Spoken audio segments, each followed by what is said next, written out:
Welcome everyone. I'm really excited to introduce our Citizen Initiative awardees for this year.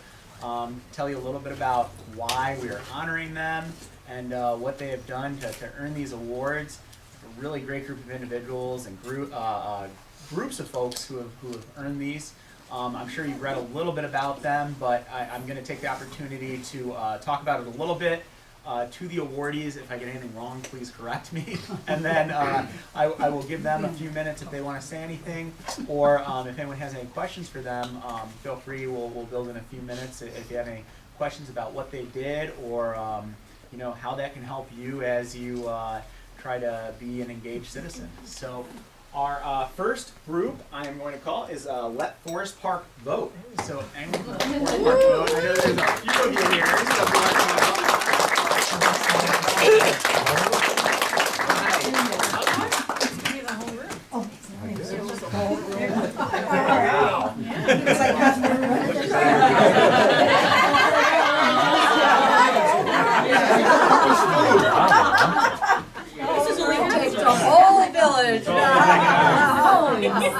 All guys at the back. wow, look at that. You want to hold that in front there while we let's get a good picture and then we can all right, everybody right here. Okay, one more. Outstanding. Okay, so this award is recognizing Let Forest Park Vote on video gaming for the incredible effort that they put in direct democracy. Despite high barriers, they were able to put a binding referendum on the ballot and vote Forest Park to prohibit video gaming or gambling within the village. This was a years-long effort. So we have very few opportunities for referendums in Illinois, about 300. And for binding referendums. You can do advisory questions, but very few for binding. And many of those have requirements of maybe 5 or 8 or 10% of voters in the last election. This one has a barrier of 25% of registered voters. Wow. Insanely high amount. We have elections with fewer than 25% of the voters participating. Maybe at 25%. What was the total number of signatures that you guys got? 3,255. We did it twice in Wales. I mean, that's because we had so much fun. That's like essentially that comes out to being like close to a quarter of the town, right? Because you had to go over the number. 14,000 in the town. Yeah, so I mean, absolutely insanely high number. You really will not see percentages like that, and to do that successfully was tremendous. But it wasn't just that. The story is much deeper than that. So this began in, correct me if I'm wrong, 2016 was Yes, the drive for the get on the ballot started. To get on the ballot started in 2016. And actually in 2015 there was an advisory referendum. And 2013. 2013, sorry. Forest Park voters overwhelmingly rejected video gaming. They said, we don't want it. There was also a survey that came out of the water bills that they overwhelmingly said, we don't want this. And yet the village went ahead and passed video gaming. So the effort began in 2016. And who's heard of the rule of 3? No? Oh, a few people, there you go. Yes. So Yeah. in Illinois, there's a rule that you can only have 3 questions per election per unit of government on the ballot. There are a few minor exceptions, but a binding referendum for video gaming isn't one of them. So when these folks started to collect signatures, some people who were connected with the gaming operators and the bars in town that had those sent out people to collect signatures for an advisory referendum for actually 6 separate questions in 2 packs of 3. And for that, you only need 8% of the voters in the last gubernatorial election, which is a much lower number. What, probably like 5. 300. Yeah, I was gonna say. We can do that right now. We'll be back. I need my clipboard. So they got those. They bumped them from the 2017 municipal election ballot. And then they said, well, we're going to challenge you. We're going to say that you can't be on the ballot in November 2018 because you had collected them for that other election. Correct? Yeah. They went to court over this. I actually went down and observed at the Cook County Circuit Court, and that circuit court judge ruled against them. But that wasn't it. So it's not. You get some extraneous sheets too. Yeah. So, but wait, there's more. Yeah. They went to the First District Appellate Court, and they got it overturned. The opposition, some owners of bars and the video game operators, actually appealed to the Illinois Supreme Court, which finally said we aren't going to take it. The appellate case is going to stand, and this got on the ballot in this past November. They won. $6,109 people. And we were planning on honoring them with this. We've started talking about this in October, I think, as we were gearing up for the election. So it's even better that you guys won, but you were going to get it. we were just so impressed by the effort, the dedication it took to do something like that. You really won't see higher barriers to direct democracy, and yet they overcame that, got on the ballot and won. And the turnout for that election was stupendous. You just mentioned it, didn't you, Betty? The turnout for We had close to 70% of our Wow. registered electorate show up. Yeah. Wow. We knew it was gonna be a big one, but Yeah. when people are lining up in Maywood That's to vote, Oh my that's God. when they've got something special. Could somebody speak to the imbalance on the war chests? The opposition, the bar owners in the gaming industry, managed to collect, what was it, $68,000 in the course of 2 weeks for their flyers and whatnot. And I think over the course of 2 years, we collected about $15,000. Mostly mostly from us. Yeah, we're all broke. We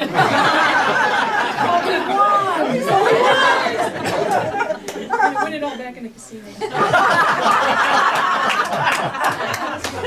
Party at Rivers. Yeah, so, yeah, it was a real David and Goliath. They had all the money, and we had what we had in our pockets, and we still managed to overcome. And I think because a lot of voters were not impressed with the voter suppression tactics. Yeah. And people that had been neutral, that didn't really care, said, well, I care about voter suppression, so I'm not having any of this. So it did make a difference for us, and unfortunately for them, it didn't work out so good. What was your winning percentage? Like a point. 51%. 51.49. Wow. Votes separated 51.6. between the yes and the no. By the Right. skin of By the Yes. skin of our teeth. Yes. It was. Well, Question, so, given that you guys had initially said that there was, this, not vote, survey, whatever it was, in the city saying the popular vote was, we don't want this in our city, yet city council, whoever your reps are, still decided to go with what they want, not what what their constituents wanted. Exactly. Have you all thought about that after this? Like, Oh, are you yeah. guys trying to vote them out to get people to Absolutely. The current mayor is not running for elected office come April 2nd. And we do have a couple of people here that are candidates for the village commission.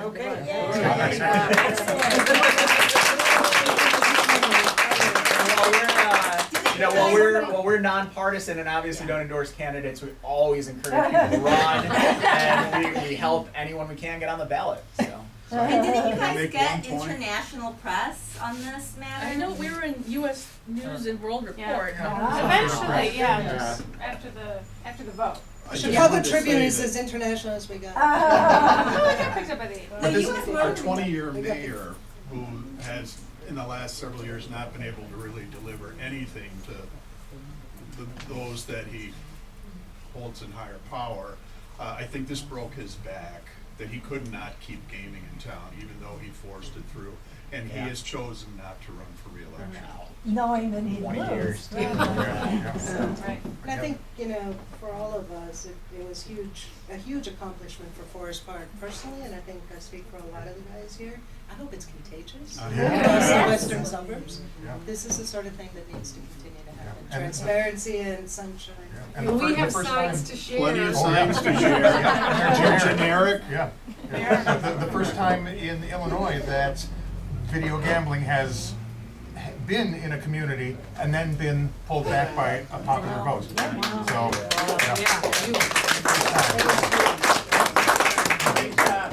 Great job, everyone. Thank you. For the recognition.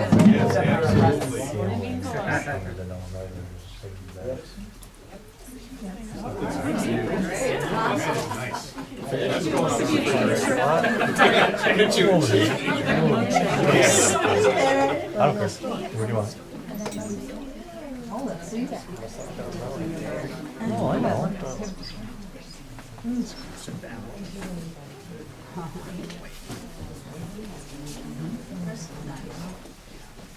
All right. Our next award is for Sid Kincaid.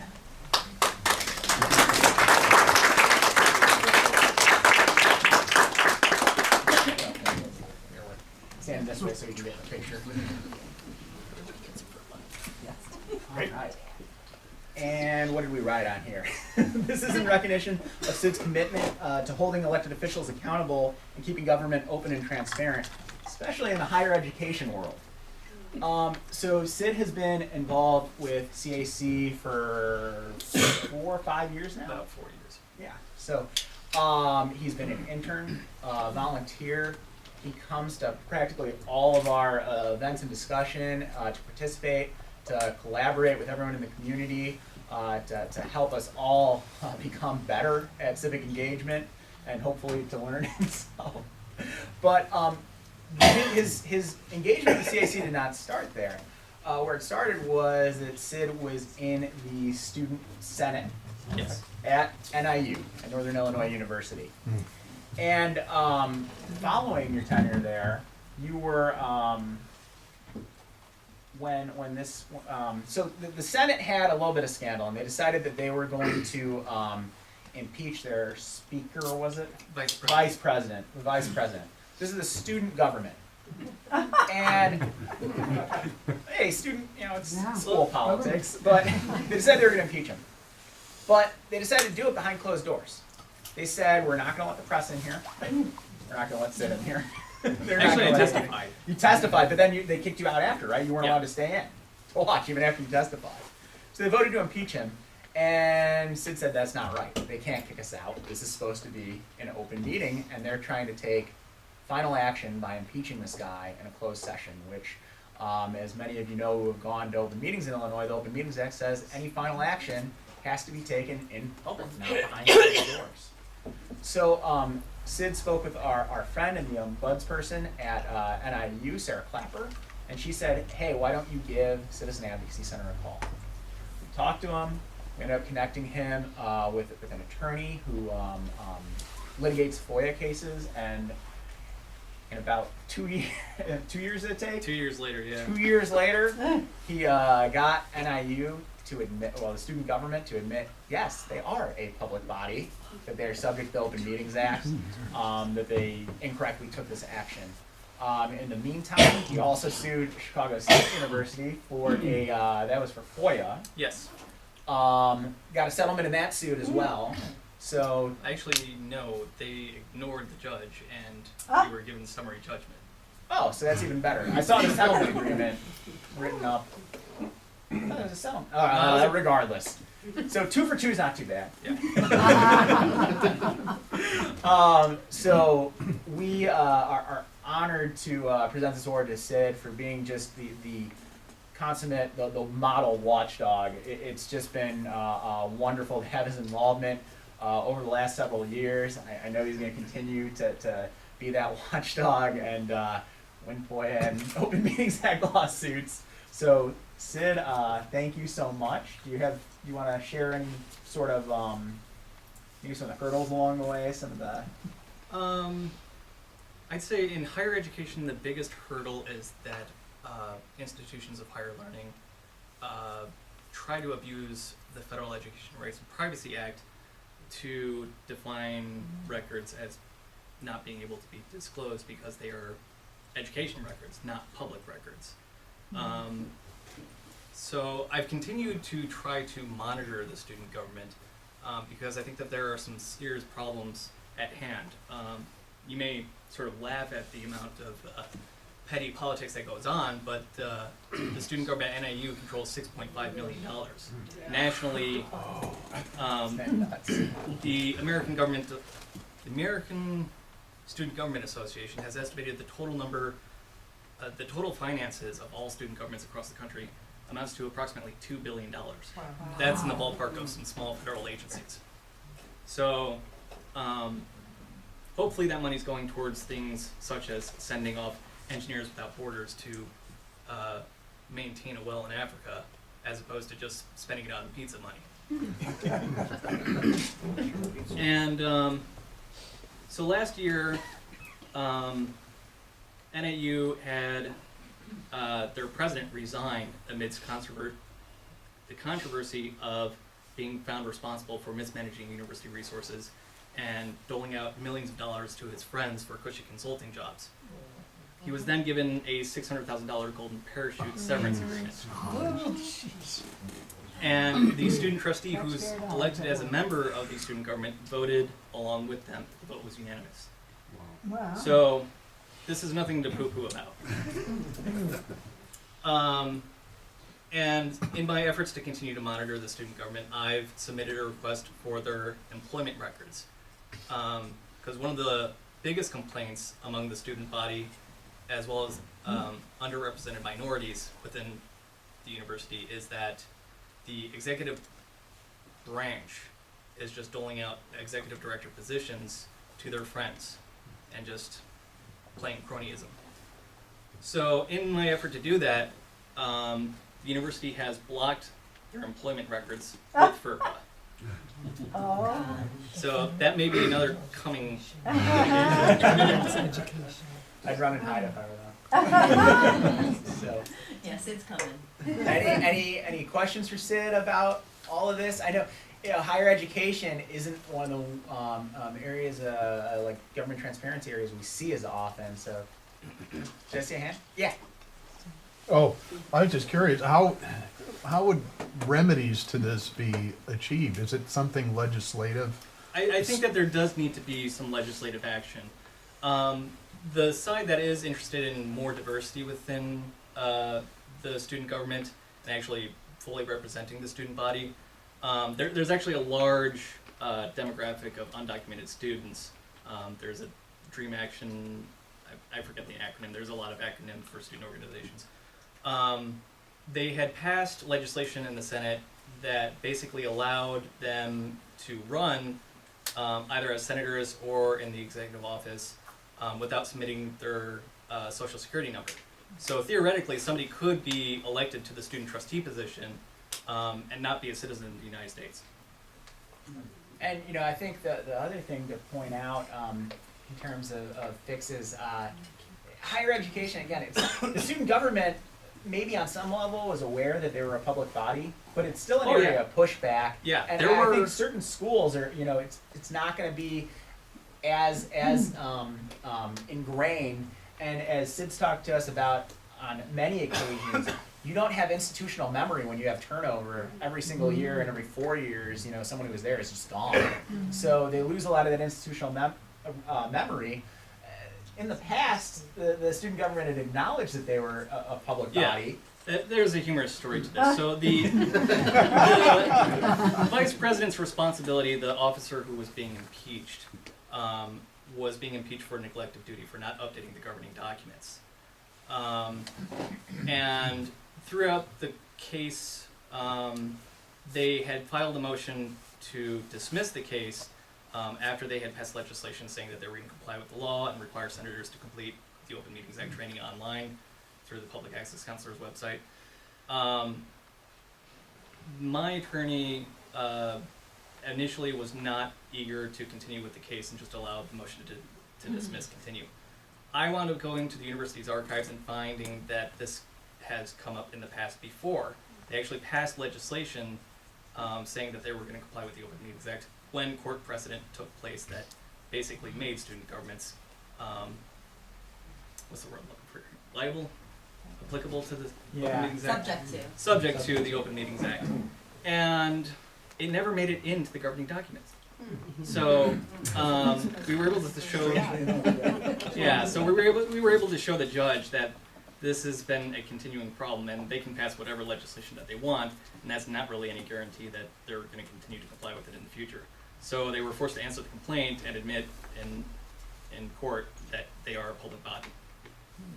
And to the point, in 4 years, these folks won't be there. I mean, you know, Yeah. some of their advisors might be, and maybe they'll remember that. But there's always the chance that you forget in student government. It really doesn't have that sort of continuity that you would have in a lot of other.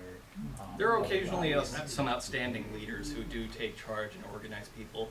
I think the period that I was involved, you can actually look at the history through both the voter turnout in the student newspaper, or as reported as in the student newspaper, and also the Internet Archive.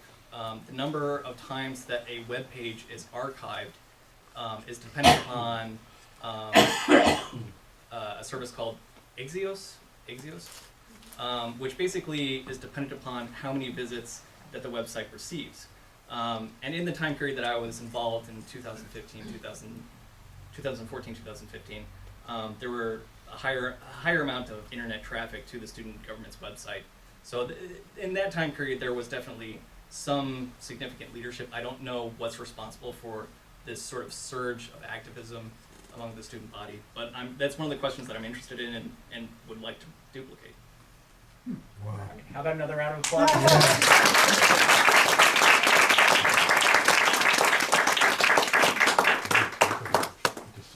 All right. Our next awardee is Casa Blue Island.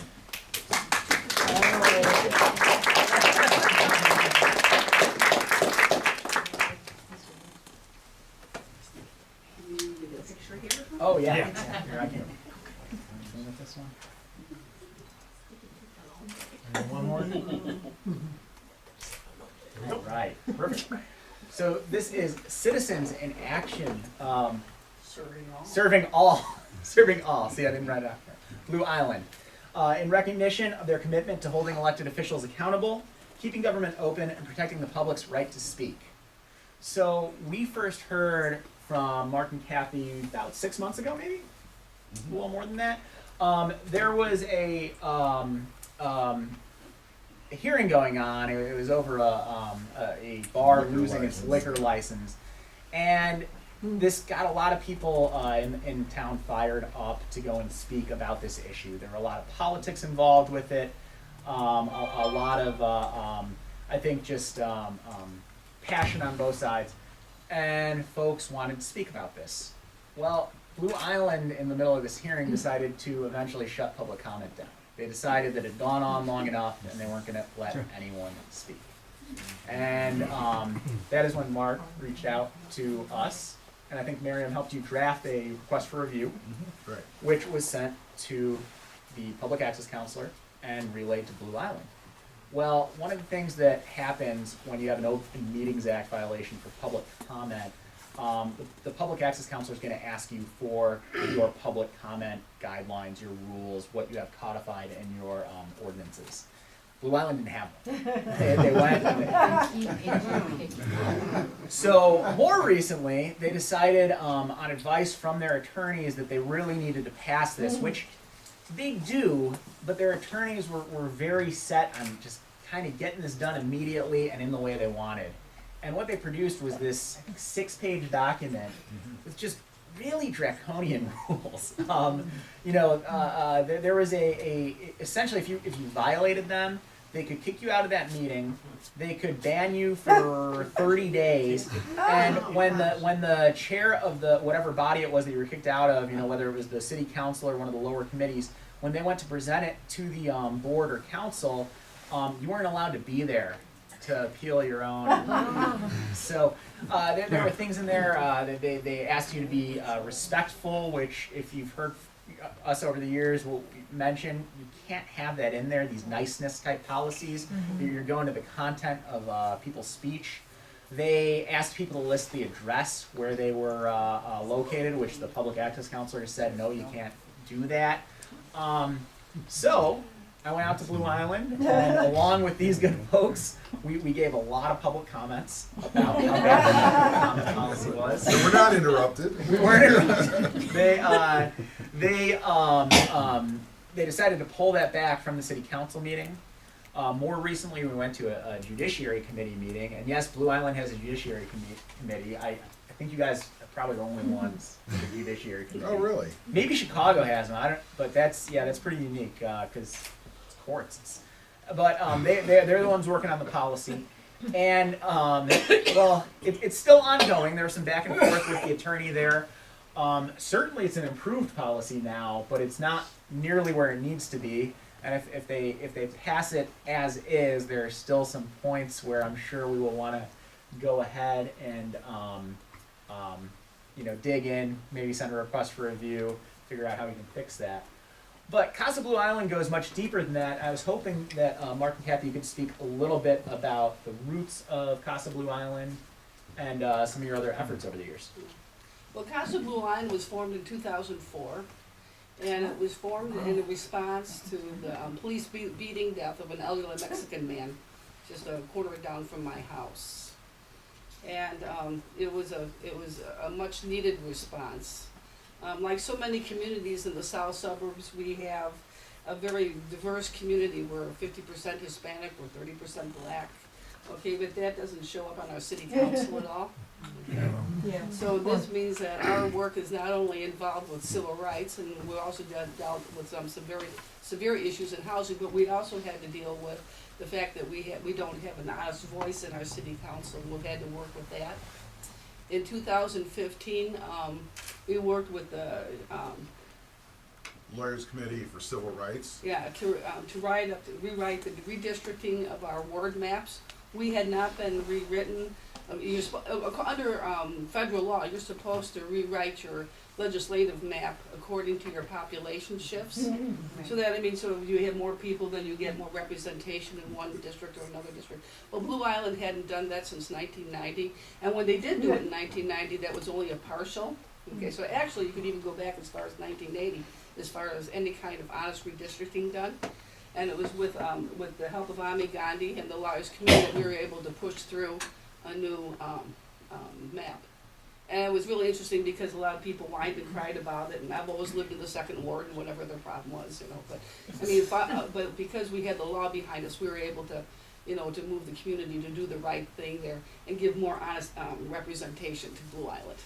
Wow. I don't know, Mark, what else you have?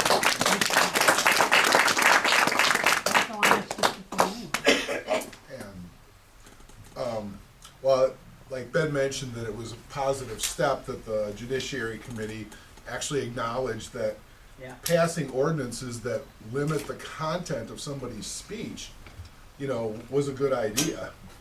That's it's surprising that they had to be pushed so hard to admit that. They didn't necessarily agree with what was considered content. I think they still tried to keep something in there about like repetitive comments or something like that. Or irrelevant. That was a good one too. They had irrelevant. Yes.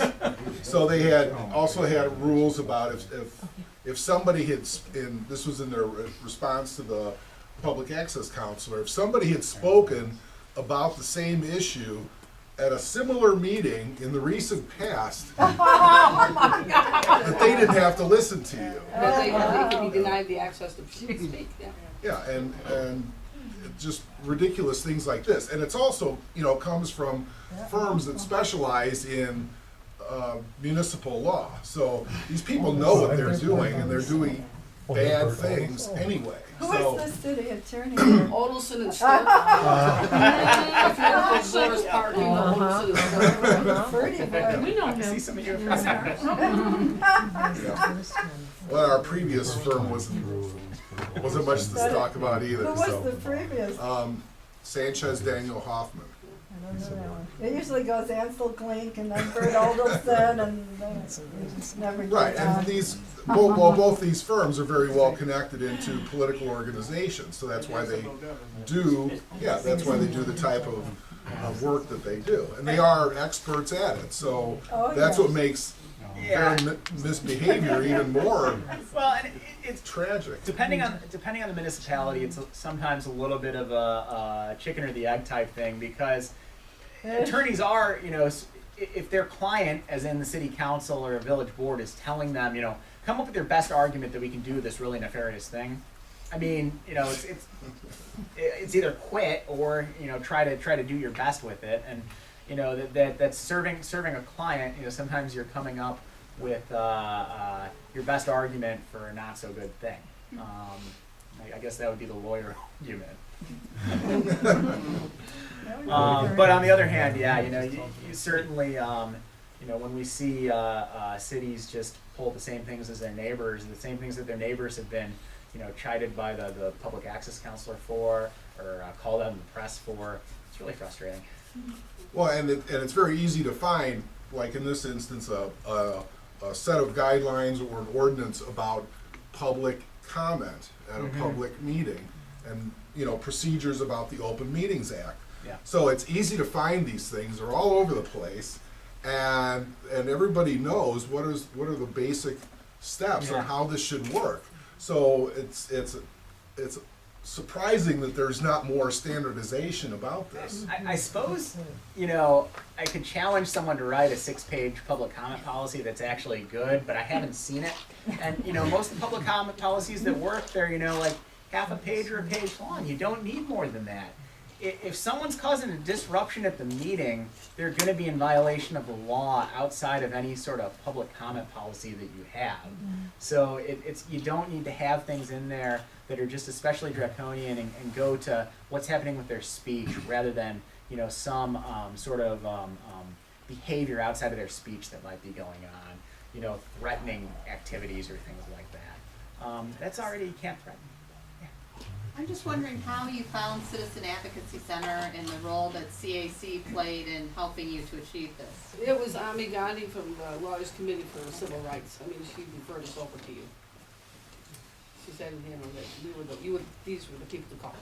Thank you. And we've known Ami since she worked at Asian American Institute. Now that's Asians Americans Advancing Justice, and so we've been longtime friends with her. And both those groups are ones we work with on a lot of transparency issues and redistricting issues.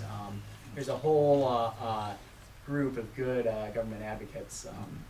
Oh, absolutely, and all the tools and resources, and even when Ben said, "Well, I'm going to be out of town for a half a week, and you can call my boss," she'll be more than happy to help you. Are you sure about that? But no, that Citizen Advocacy Center has been just great with providing all the tools and resources and backup and coming to meetings, and it's just been a fantastic experience working with all of you. Thank you.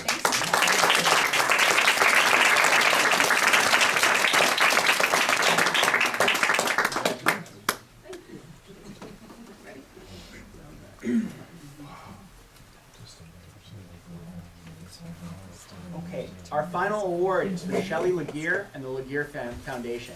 Annie Laguerre Foundation.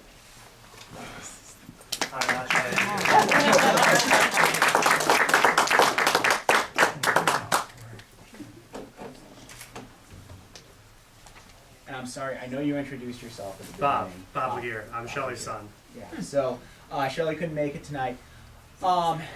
So in 2015, the Laguerre family in the Elmhurst community lost a bright young woman named Annie Laguerre to an unknown food allergy. She had an anaphylactic reaction. The police arrived on the scene, and unfortunately, in Illinois at the time, police were not authorized to carry epinephrine auto-injectors, EpiPens.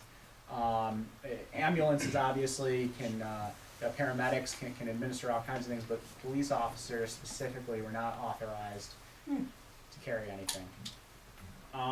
Following that tragedy, Shelley put together the Annie Laguerre Foundation and began working towards a solution to save lives in our state.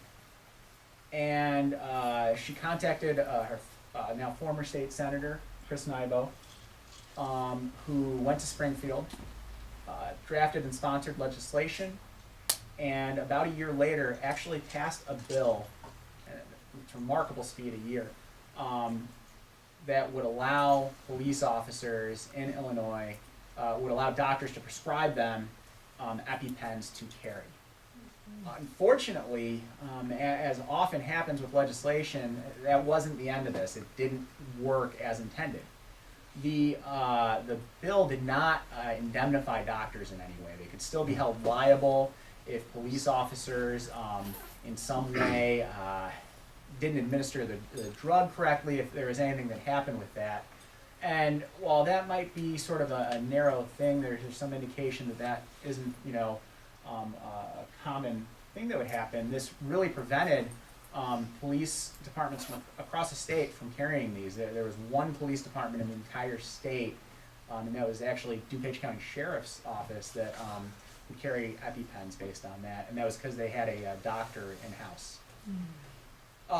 So Shelley and the foundation went back to the well, and this was actually when I first met Shelley.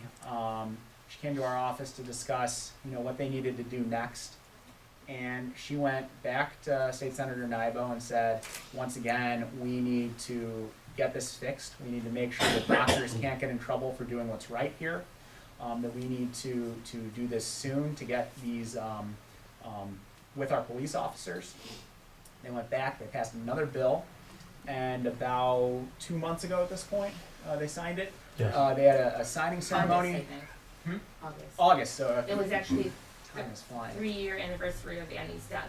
Yeah. Oh, yeah. Yeah, so, in a signing ceremony at City Hall with Governor Rauner, they signed the new bill.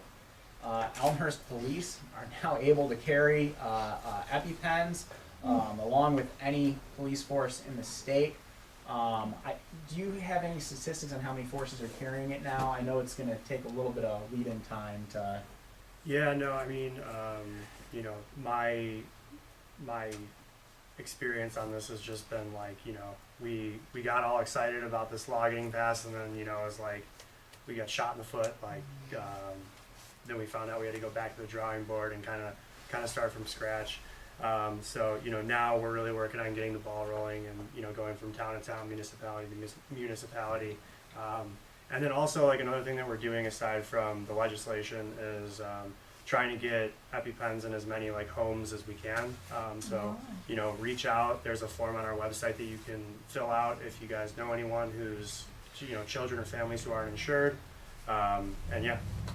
And education as well, right? Yeah, of course. Educating on I mean, it's just, it's tremendous. It's, I've worked on legislation before, and it's often so difficult to get anything passed. So to be able to do that twice, especially under the circumstances, I just so incredibly impressed. And this is something that will immediately start saving lives in our state. One of the big issues is people that do have the proper insurance, they could get a 2-pack EpiPen for a $20 copay. People that don't have the proper insurance are unfortunately the same people that can't afford, and it costs up to $400 for a 2-pack of EpiPens. So that's what we're trying to get in the hands of families that need it and can't afford. So that's really what we want to do, is in addition to getting them to the municipalities. And that's, by the way, Annie, who passed away, that's her father, John. He's on the a part of the foundation. And if I may add, I'm on the board. Shelley's a friend of mine. I'm here from Elmhurst. She has done such a remarkable job keeping her daughter's memory. She goes to schools. She speaks to kids, not only about awareness of allergies, but kids bully and stuff like that. There's a lot of really bad stories we've read. She was just telling me a story somewhere in the East Coast where a bunch of kids knew another kid was allergic to peanuts, so they took peanut butter and smudged it all over the kid's face intentionally. The kid nearly died. Stuff like that happens. So she goes to schools. She, Are they convicted of anything? Would that be like a murder? They weren't charged with whatever it was taken very seriously. They weren't like 5-year-old kids. They were like 14 or something, where you're kind of held to a higher standard. And if I don't mean to overtake, but if I can add something else. So this organization's been really great for us. What I see as, a common theme here with everyone who got these awards is that we're citizens, we're residents, we're taxpayers, we have governing bodies, we want them to represent us, we want help, and they're not listening. And the reason Shelley came here the first time, I told her, I'm like, we gotta go to CAC, we gotta go here, I want you to meet these people. Shelley is by profession, 25 years, she is a nurse. She was so devastated as a nurse that her daughter died from this, and she didn't know. She had no idea that Annie had any issues with food allergies. So Shelley's a brilliant, amazing woman, but she is a nurse. She like barely knew how to open a Word document, how to do stuff online. She's kind of a simple woman in that sense. And so what happened at one point, we were communicating via email with the city of Elmhurst, and going back about stuff like, hey, what can we do to get these EpiPens into to have the police officers carry them, save lives, all this stuff, because we're sure if that cop had an EpiPen that day when he arrived 2 minutes after the 911 call, Annie would most likely be alive today. So we had all this dialogue going back and forth with the city, and at one point the city emailed Shelley this really nasty email like, this is how it's going to go, this is what's going to happen, by the way, you are not allowed to discuss this email with anybody, you are not allowed to go to anyone with this, you are not allowed to go to the media in particular, this is confidential. Well, Shelley freaked out, she's like all nervous, and I'm like, hell no, absolutely not. How dare they? They're bullying you like they bully people. Do not be afraid. You have rights. This is ludicrous. I'm like, I know. I'm just maybe you're not going to take my word for it. Let me take you to someone who is a professional, who does know the law. And that's how she was first introduced here. And we sat down with Ben. And of course he was like, yeah, no, Shelley, please. You can talk about this email, about anything you want to anyone and so forth. Thanks for putting us at ease a little bit. I said, thanks for putting us at ease a little bit. So that's background. Yeah. Yeah, they were like, we wanted to move as fast as possible, and they were like, don't move too fast. But yeah, here we are. It's a great story. Oh, So for a different aspect of that, so how, has anything come up as to how you would know if a child had that type of allergy? So what's happening, like as far as just a total background, is that allergies are like on a very high rise right now, among especially like teenagers their bodies are going through changes. So there's a lot of like biology behind that. Adults are finding out that they're developing allergies at a much later age. Some people attribute it to all the processed food and things like that. There's a lot of stuff in our food that we don't know about. I read an article recently about some sort of company making like Thai noodles, and it said that they were using almond flour, but they were getting peanut flour for like a fraction of the price and not listing it as such. So that was like a big one that got taken down. But I mean, it's a number of things, and that's to tell people the story.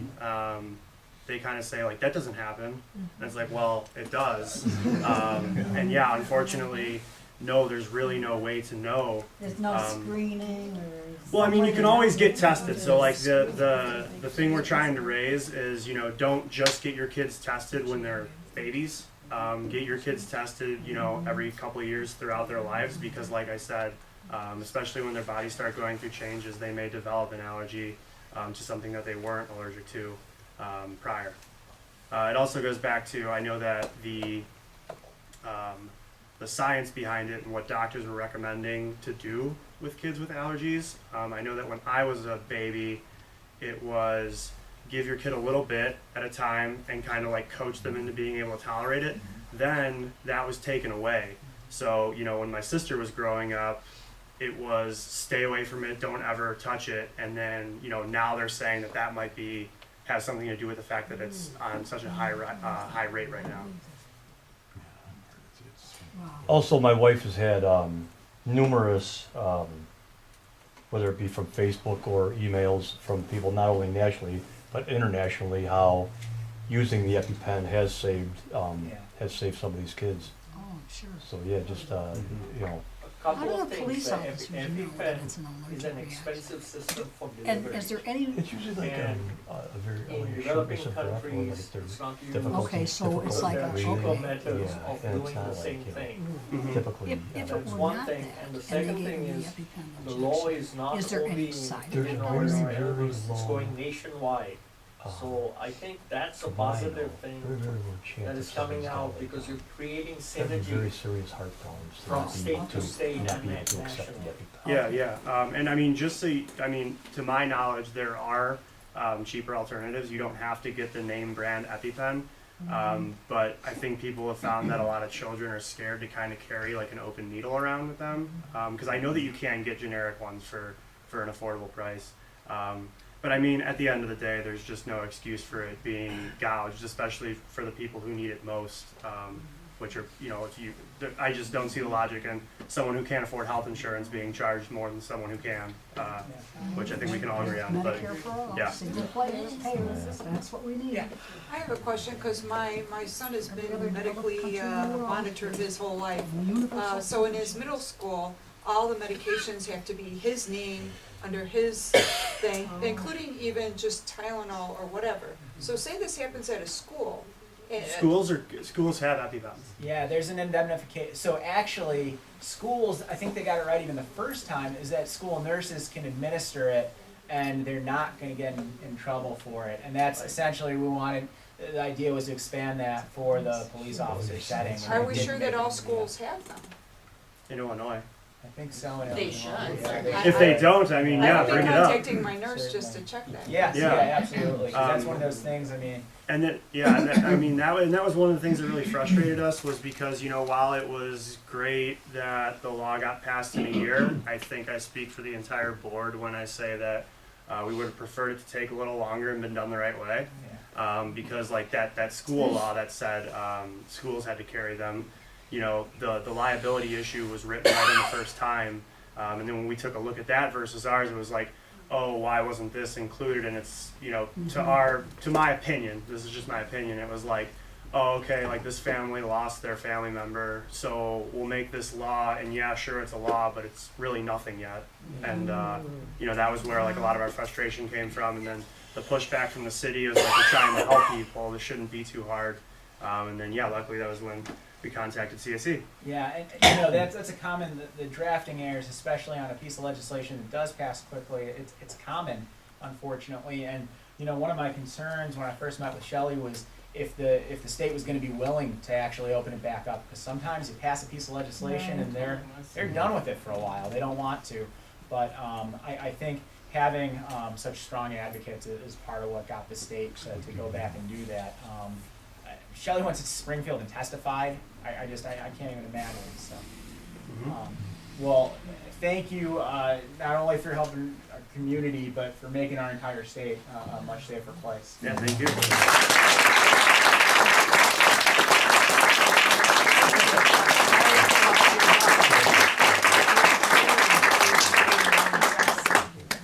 Well, help yourself some more. Thank you all, and how about one more round of applause for all of our awardees?